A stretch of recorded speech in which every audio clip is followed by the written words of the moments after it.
Yun, for today's video mga bossing ay magluluto ako ngayon dito ng sinabawang isda. Ayan mga boss. Ayan yung nabili ko kanina doon sa mag-isda. Lagyan na natin isda.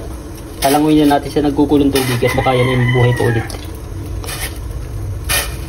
Dahil mga boss, matagal-tagal din ako nang hina dahil doon sa aking naging sugat, eh mas minabuti ko magluto ng sinabawan para naman pampalakas.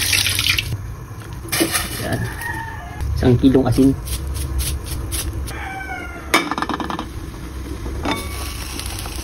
Ayun, bumulak na mga boss.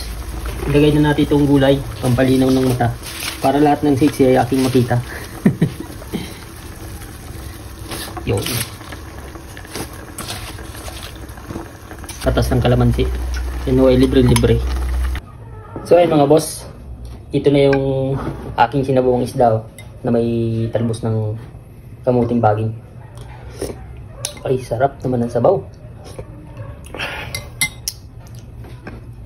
At saka ito mga boss yung yung ginawa kong suka na sukang sabaw ng nyog. Ay titistingan ko ngayong gamitin kung okay na yung asin.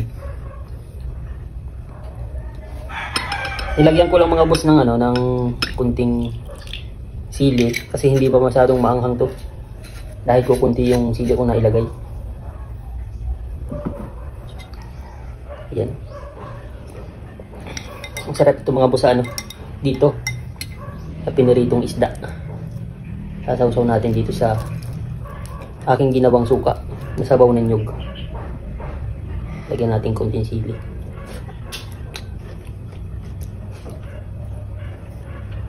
Yun man, palong-palong ang anghang. Sabay ihigop nitong sabaw. Sarap.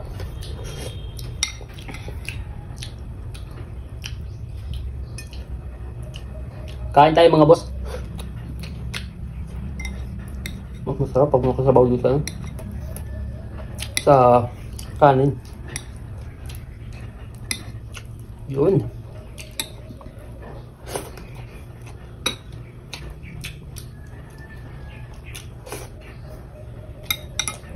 Bawang.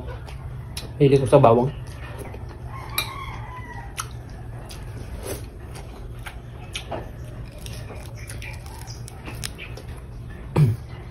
Ang sarap ng mga boss ng ginawa kong suka. Meron siyang asim.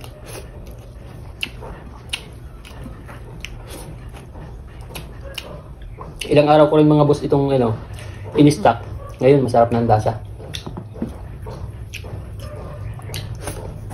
Ilagyan ko mga boss yan ng paminta, bawang, chile, saka kunting bitchin para medyo malasa.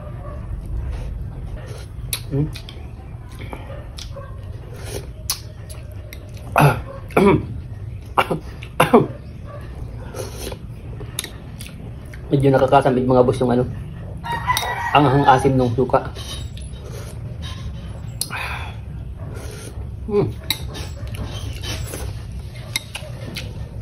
Parang masarap ito mga boss sa balot. Pag may dumaan mga boss na magbabalot, hindi lang ako titistingan ko yan. Sarap. The best. Gulay.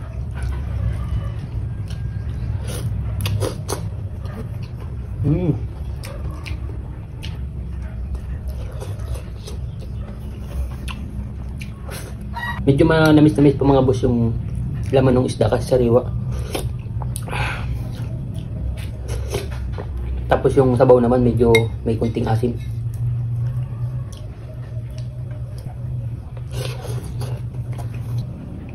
Magagalit na naman si Bansot. Puro isda na naman natira. Yung gulay na wala na. Naubos ko na. Sarap. Isa pa.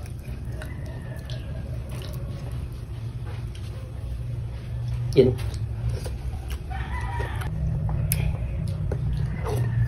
So yun lang mga boss, maraming salamat po sa inyong panonood.